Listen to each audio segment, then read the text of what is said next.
Ritual. The curtain opened. Johnny Carson walked confidently to center stage, delivered his monologue, exchanged laughs with the audience, and settled behind his desk. It all appeared effortless. The Tonight Show seemed like the most dependable institution in television, a perfectly tuned machine operating with clockwork precision. Behind the scenes, however, things were often far less predictable. While viewers saw polished interviews and smooth conversations, the production staff frequently dealt with situations that bordered on chaos. Celebrities arrived carrying the pressure of performing before millions of viewers, and many sought help managing those nerves. Sometimes that help came in the form of alcohol.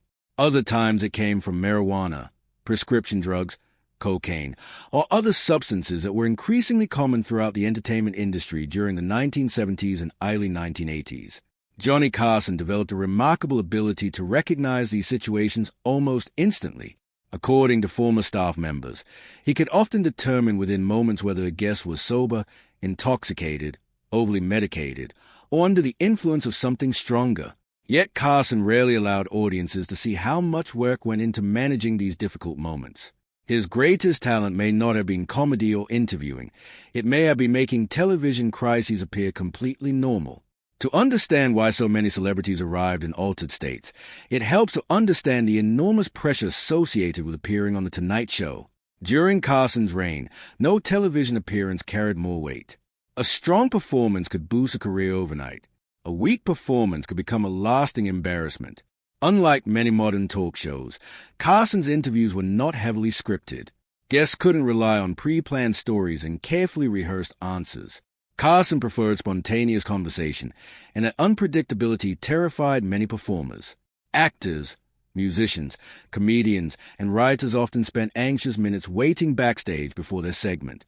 The green room became a gathering place where nervous energy mixed with anticipation. The room itself contributed to the atmosphere. It was famously stocked with premium alcohol. 1 drink to calm nerves was common. 2 drinks happened regularly. Beyond that, things became increasingly difficult to manage. Among the most frequent Tonight Show guests was comedian George Carlin. By the early 1970s, Carlin had transformed himself from a clean-cut performer into one of America's most recognizable counterculture voices. His appearance changed dramatically. His comedy became more rebellious. His relationship with marijuana became an open secret. Many staff members later admitted that Carlin often appeared visibly relaxed during his interviews. Yet, unlike many impaired guests, he remained highly functional. Carlin possessed a unique ability to maintain his sharp intellect while embracing a laid-back persona. Rather than becoming incoherent, he often became more philosophical, more reflective, and occasionally even more creative. Carson understood this dynamic. Instead of tightly controlling the conversation, he frequently gave Carlin broad topics and allowed him to explore them. These conversations often turned into fascinating streams of consciousness that delighted audiences. Their chemistry became one of the show's greatest strengths. Interestingly, despite appearing more than 130 times on The Tonight Show, Carlin was never selected as a guest host. Many observers believe Carson admired Carlin enormously but questioned whether his lifestyle made him dependable enough to oversee an entire broadcast. Nevertheless, Carson clearly respected his talent.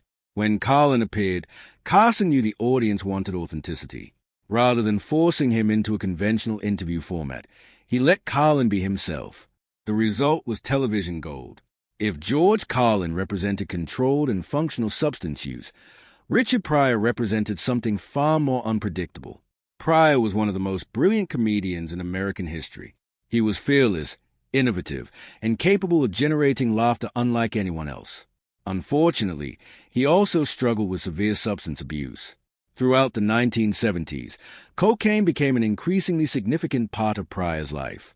While his comedic brilliance remained intact, his focus often fluctuated dramatically. Former crew members described interviews where Pryor would begin with extraordinary energy and insight before drifting unexpectedly into disconnected thoughts or unfinished stories. These moments required Carson's full attention. Whenever Pryor seemed to lose focus, Carson would subtly redirect the conversation. He might introduce a new topic, ask a simple question, or inject humor into an awkward moment. Viewers rarely noticed these interventions. What they saw was a smooth interview. What they didn't see was Carson constantly steering the conversation back towards safe territory. Carson admired Pryor deeply. Rather than exploiting his struggles for laughs, he worked to protect him. According to people who knew both men, Carson genuinely worried about Pryor's well-being. That concern became increasingly justified as Pryor's substance problems worsened during the late 1970s. Yet even in difficult moments, Carson treated him with dignity. His goal was never to expose a guest's weaknesses. His goal was to help them succeed. Not every story ended so gracefully. One of the most infamous Tonight Show appearances involved Arthur Truman Capote. Capote had long been a favorite television guest. Brilliant, witty, and charming, he could captivate audiences with stories and observations. However, during Notorious' 1980 appearance, something was clearly wrong. From the moment he entered the stage, viewers could see signs of impairment. His speech was slurred. His movements appeared unsteady. Maintaining focus seemed difficult. Behind the scenes, panic spread quickly. Control room staff struggled to manage the situation while Carson attempted to salvage the interview. Unlike his relaxed handling of Carlin or his protective approach with Pryor, Carson appeared visibly uncomfortable. His questions became simpler. His responses became shorter. He worked desperately to keep the segment moving. According to several former staff members, there was an important distinction in Carson's mind.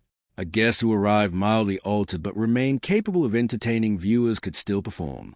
A guest who was essentially incapacitated could not. Capote crossed that line. The appearance reportedly resulted in tighter backstage monitoring and stricter oversight of guest behavior. More importantly, it ended Capote's relationship with Carson's Tonight Show. He would never return. Some guests made no effort to hide their relationship with recreational substances. Cheech Marin and Tommy Chong built entire careers around marijuana culture. Their comedy openly celebrated cannabis use, and audiences expected them to embody the laid-back lifestyle they portrayed on screen. Carson recognized this immediately. Rather than pretending not to notice, he incorporated their personalities into the comedy itself.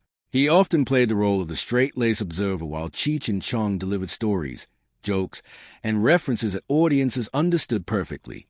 The contrast created memorable television. Carson would occasionally ask innocent questions that encouraged the duo to elaborate on topics everyone knew were drug-related.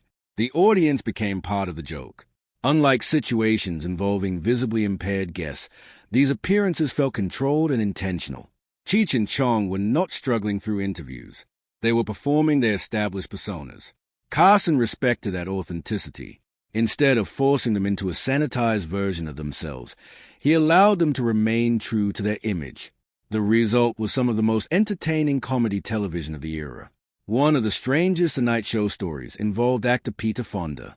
Best known for Easy Rider and his connection to the counterculture movement, Fonda arrived for a 1970 appearance that quickly became legendary.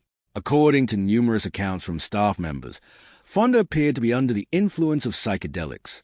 From the beginning, the interview felt unusual. His attention wandered frequently. His responses drifted away from Carson's questions. Conversations that began with movie promotions suddenly evolved into discussions about consciousness, perception, and the nature of time. Carson immediately recognized the problem. He simplified his questions and searched for opportunities to conclude the segment. The situation reportedly reached a breaking point when a routine question about future projects turned into an extended meditation on the nature of reality. At that point, producers decided enough was enough. The segment ended early. Commercial break. Interview over. Yet even afterward, Carson remained remarkably calm. Rather than condemning Fonda, he simply viewed the incident as an unfortunate evening. Fonda later returned to the show under far more conventional circumstances. That response reflected Carson's personality. He rarely held grudges. His focus remained practical rather than moralistic. British actor Oliver Reed presented a very different challenge. Reed was famous for heavy drinking and unpredictable behavior long before he appeared on The Tonight Show. When he arrived visibly intoxicated, Carson initially attempted to manage the situation through humor and redirection. Unfortunately, things escalated. Reed became louder, more aggressive, and increasingly difficult to control. At one point, he reportedly stood unexpectedly and began demonstrating fighting techniques, alarming both crew members and security personnel. The mood shifted immediately. This was no longer harmless eccentricity. This was a potential safety issue. Carson's demeanor changed. Rather than gently guiding the conversation, he took direct control. Questions became firmer. Interruptions became more frequent. The interview ended early. Unlike several other troubled guests, Reed crossed a line Carson considered unacceptable. Carson could tolerate unusual behavior. He could tolerate intoxication. He could tolerate confusion. What he would not tolerate was aggression. Reed reportedly became one of the few guests permanently banned from returning. The decision reflected Carson's core philosophy: entertainment should never come at the expense of safety. Not every controversial appearance involved obvious impairment. Some generated speculation because of unusual behavior. One frequently cited example involved Sammy Davis Jr., a longtime Carson favorite. Davis possessed enormous talent and limitless charisma. His appearances were typically energetic and entertaining. Yet one interview in the mid-1970s attracted particular attention because of his seemingly endless energy. Davis spoke rapidly. He moved constantly. His thoughts jumped quickly from one topic to another. Many viewers simply saw an enthusiastic performer. Others suspected something more. Within entertainment circles, rumors circulated that cocaine use may have contributed to his unusually intense performance.